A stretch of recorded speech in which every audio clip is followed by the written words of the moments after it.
simples y otras necesitan cofactores. Esos cofactores eran coiones o eran coenzimas. Ahora también tenemos que hay enzimas que necesitan los dos. ¿Qué quiere decir? Que necesitan de una coenzima y que necesitan también de un ion. Entonces, vamos a ver, ¿verdad? Que son para activar esto o esta apoenzima, vamos a necesitar de una coenzima y también de un cofactor que es un ion en este caso. Entonces, vamos a tener también ese tipo, ¿verdad?, de enzimas en donde vamos a necesitar más de un activador serio. Ahora, la característica principal de las enzimas es la especificidad. ¿Se acuerdan que es una de las características principales de las proteínas? Las proteínas son selectivas, son específicas. ¿Qué quiere decir? Que si no tiene un receptor específico, no va a unirse al sustrato. Entonces, a eso se refiere. La capacidad de discriminar una enzima entre un sustrato y una molécula competitiva. ¿Qué sería para ustedes una molécula competitiva? Sería una molécula que tiene una composición química similar o casi igual. ¿Me entienden? Entonces, a eso se refiere. Eso también es explica un poco la función de los medicamentos. ¿Y qué es lo que hacen los medicamentos? Compiten por los sitios activos, ¿verdad? Para inhibir, para frenar, para lo que sea. Entonces, a eso se refiere. Cada enzima es selectiva para un determinado de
carboxila. ¿Qué tipo de enlace une estos elementos? Entre el carbono azufre, por ejemplo. ¿Qué tipo de enlace es? Un enlace fuerte, un enlace covalente, ¿verdad? El que se produce entre átomos de carbono. Entonces, estos son los diferentes tipos, ¿verdad?, de enzimas según el tipo de reacción que van a producir. Por ejemplo, dice óxido reductasa, donde hay transferencia de electrones. Todo lo que es respiratorio va a estar dado por oxidación y reducción. ¿Qué quiere decir? Ganar o ceder. ¿Entienden? Mantiene el pH óptimo del medio. Entonces, acá tiene el que va a dar esa estabilidad nuestros átomos de hidrógeno, ¿verdad? Sí. Sobre as alterações enzimáticas, é por isso que se recomenda não usar bebida alcoólica com adição de medicamentos, porque o álcool altera a conformação enzimática e o medicamento não consegue fazer o efeito. Claro, anula, inhibe. Por eso que el alcohol... O álcool ele altera a enzima ou o acoplamento que vem, ou o fármaco? Y va a cambiar toda la estructura, no, va a competir por los sitios activos, por ejemplo, de tu H, ¿entendés? Va a inhibir eso, va a hacer mucha cantidad y por lo tanto va a disminuir la velocidad o la reacción, va a disminuir. No es que no va a haber ninguna reacción, va a disminuir nomás la catálisis. Vai significar isso. Claro, así mismo, es por eso que no hace mal, ¿verdad? Pero puede de repente intoxicarte si es algún tipo de medicamento. Pero ¿qué es lo que hace? Va a inhibir, va a disminuir o va a anular la catálisis. A eso se refiere. Sí. Bueno, después tenemos los nombres. ¿De dónde provienen los nombres de las enzimas? Generalmente las enzimas provienen del sustrato que van a catalizar. Urea, ¿verdad? De N-polimerasa, cataliza la polimerización del nucleótido en la síntesis de DNA. Deshidrogenasa, eliminan átomos de hidrógeno. Proteasas, hidrolizan proteínas. Isomerasas, catalizan reordenamiento de la configuración. Todas las enzimas, fíjense, terminan en asa. Eso es algo, ¿verdad? Que da, por ejemplo, es útil cuando están leyendo alguna composición de algún fármaco, ¿verdad? Ahí van a tener varios compuestos y ya saben que los que terminan en asa, entonces son enzimas, ¿verdad? Ese es el nombre o la característica esencial. El sufijo asa es lo que le va a dar. Bueno, después tenemos otro, por ejemplo, dice, por ejemplo, dependiendo de dónde se quitó el nombre, por ejemplo, de la pepsina. Se quitó, dice, del griego que es pepsis, que significa digestión.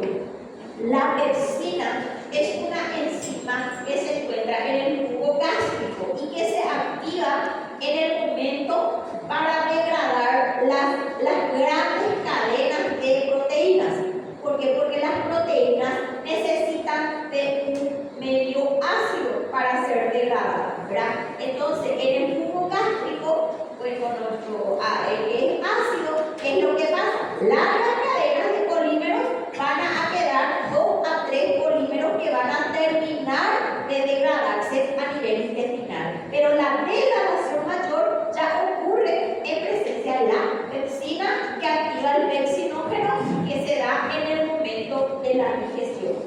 Luego tenemos la lisozima, que recibió su nombre por su capacidad para lisar, ¿verdad? Romper las paredes de celulares bacterianas. Cuando hablamos de los lisosimas, entonces son enzimas necesarias para ¿qué? Para captar, ¿verdad? Todo lo que es desconocido, lo que es tóxico, para que luego se pueda degradar o eliminar, ¿verdad? Entonces, depende también, las enzimas van a depender también del tipo de acción de repente, ¿verdad? Algunos se quitaron los nombres de ahí.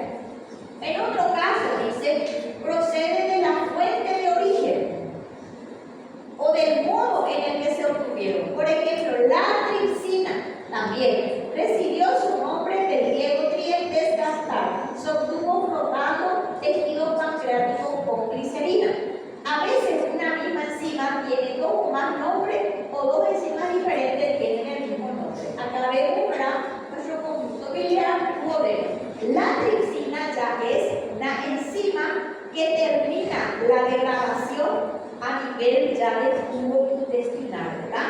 Se libera del páncreas por el tubo pancreático la tripsina, entonces luego va a generarse otro que se llama la quimiotripsina, que ya es la que va a hacer todo lo que es degradación, pero en el intestino. Entonces, todo ese proceso va a estar dado por diferentes enzimas que van a ir activando otras dependiendo el lugar en donde se va a encontrar, ¿verdad? Bueno, entonces también tenemos, dice, los modificadores pueden proceder o seguir al nombre por ejemplo, indicar el sustrato, la xantina oxidasa, indicar la fuente de la enzima, ribonucleasa pancreática, indicar su renucleación, lipasas sensibles a hormonas, indicar una característica de su mecanismo de acción, cisteína proteasa. O sea que las enzimas entonces pueden estar nombradas dependiendo de su composición química, del lugar en donde se encuentran, de la acción que van a realizar o, por ejemplo, también por la regulación de algún tipo de hormona. Entonces, de todo eso deriva el nombre de las enzimas. Y lo particular de todo que termina, como dijimos, con el sufijo ácido, ¿verdad?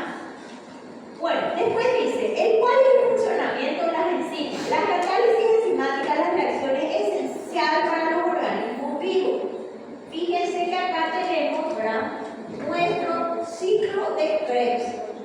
Tenemos, vamos a así a grandes rasgos explicar.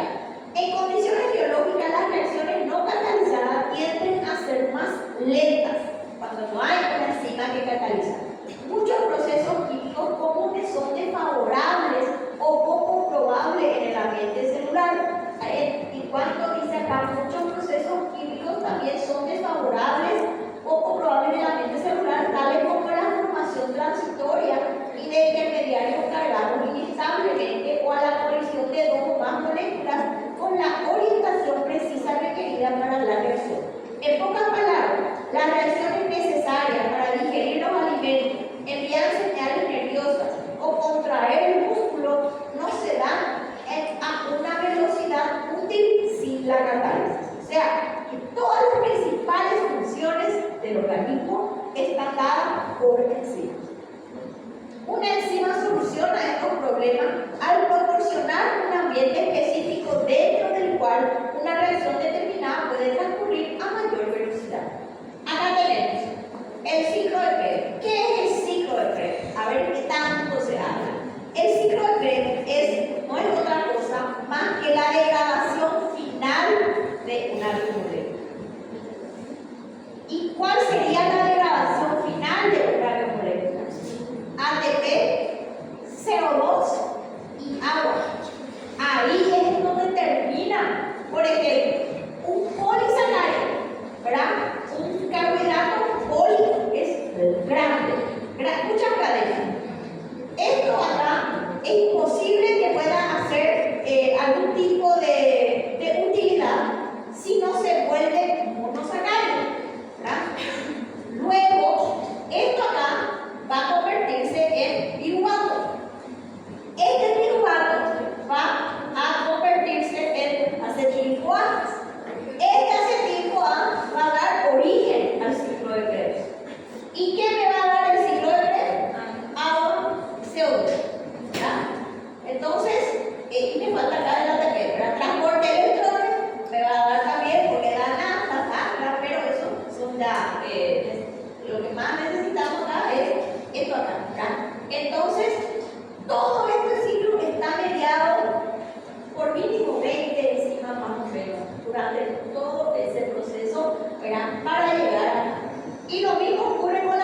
el mayor porcentaje de toda la degradación de las diferentes biomoléculas.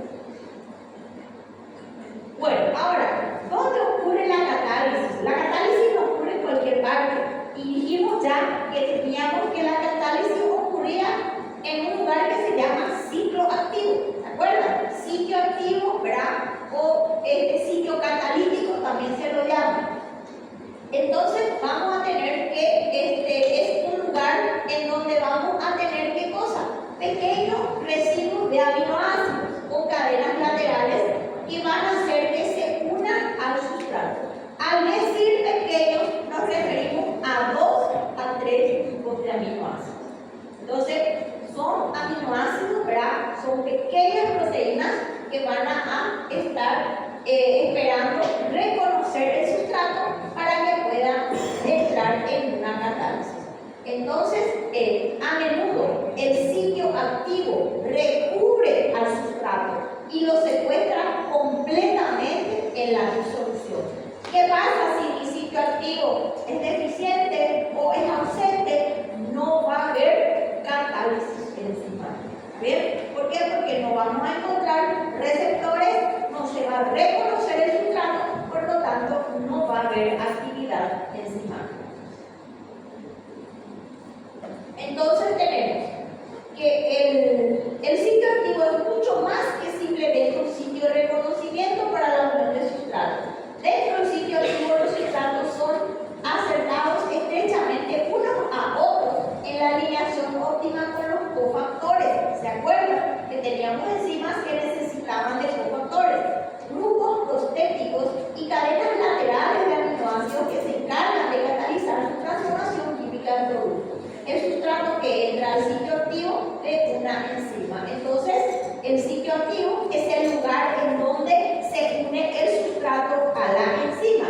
¿Y qué son estos sitios activos? Están formados por pequeñas cadenas o residuos de aminoácidos, ¿verdad? O de proteínas.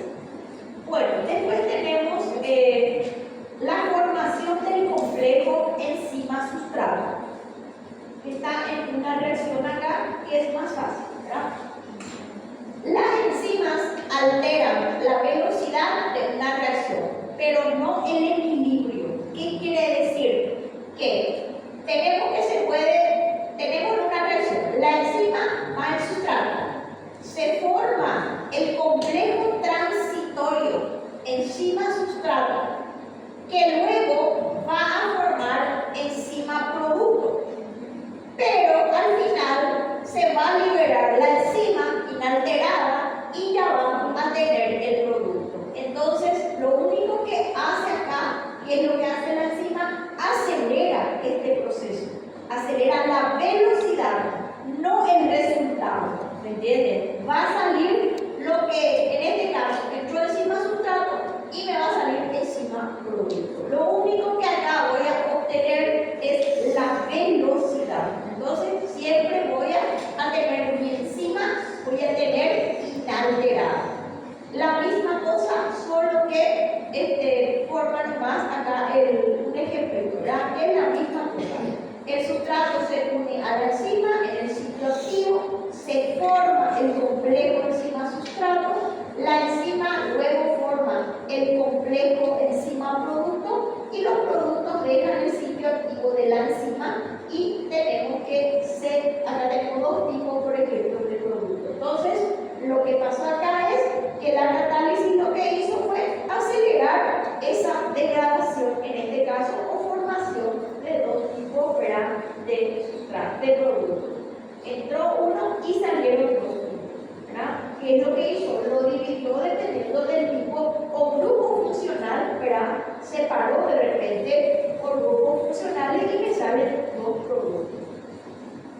Entonces, si en el examen, por ejemplo, le sale describir brevemente la reacción de la catálisis enzimática, ese puede ser un tema de examen, ¿verdad? Porque es una descripción.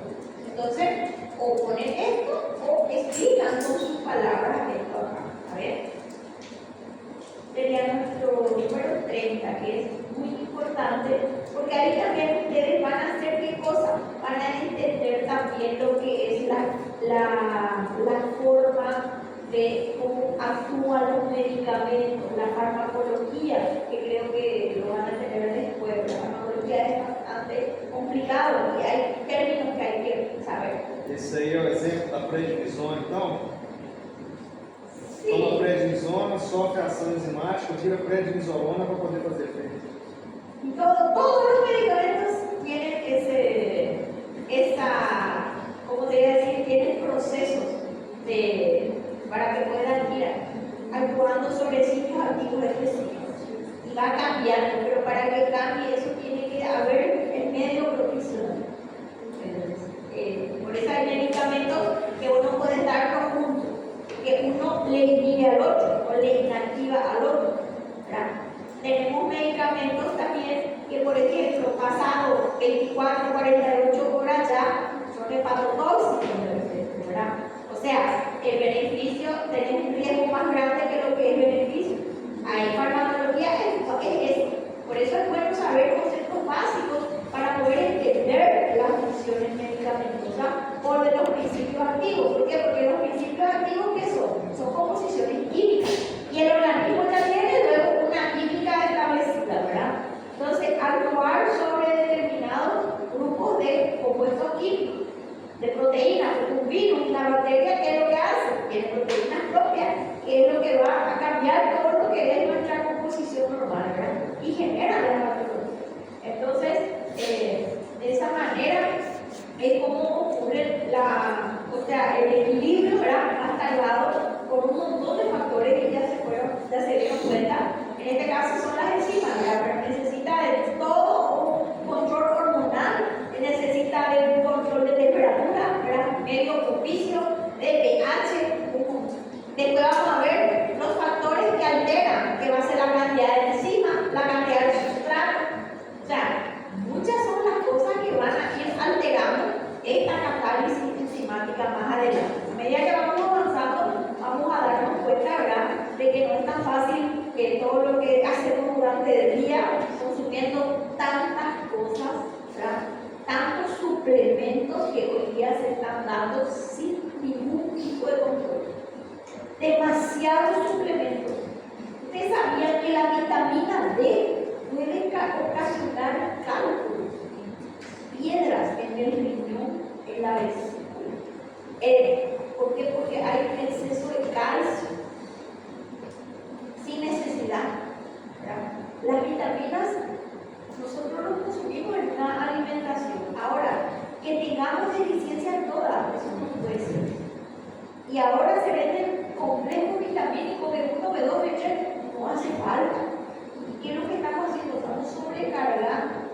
Y al sobrecargar, ¿qué pasa con eso? Se va quedando como pequeñas partículas y van a formar las litiasis. Vamos a tener enfermedades renales, enfermedades de vesícula, ¿sí? ¿B o D? ¿Cómo? La D. Hay gente que toma vitamina D, toma calcio. Calcio es gravísimo tomar el calcio. En las mujeres puede generar nódulos en las mamas, en el ovario, en los riñones. O sea, hay que hacer una dieta, hacer un dosaje y de acuerdo a la necesidad suplementar. Pero no tomarte una vitamina que tiene 20 tipos de vitaminas, ¿verdad? 20. O sea, es mucho comercio hoy en día y todo esto trae más enfermedades. O sea, el beneficio es mucho menos de lo que es el riesgo. Entonces, a cuidar un poquitito, ¿verdad?, la función renal. ¿Por qué? Porque sobrecargamos la función renal y ahí ya no hay nada que hacer, ¿verdad? Un exceso, si no se está pudiendo eliminar en algún lado, vaya a quedar. ¿Y qué va a formar? Pues todo, ¿verdad? Va a formar pequeños cristales. Entonces, cuidar un poquitito esa parte también, ¿verdad? No es que nos falte todo, claro que no. Porque hay alimentos, como les dije, vitamina B1, B2, B3, no hace falta, esto lo tenemos en todos los tipos de alimentos, difícilmente. Tiene que tener una desnutrición para que pueda tener esa carencia, ¿verdad? Y si uno, por ejemplo, la vitamina D está salimos 2, 3 horas en el sol y ya tenés que caminar en la otra semana. Entonces no es tanto también la necesidad, ¿verdad? Pero hoy en día hay mucha propaganda, entra mucho por los países, lo lindo, lo perfecto, lo fabuloso. Entonces todo eso va creando todo un cambio en nuestra composición química del organismo.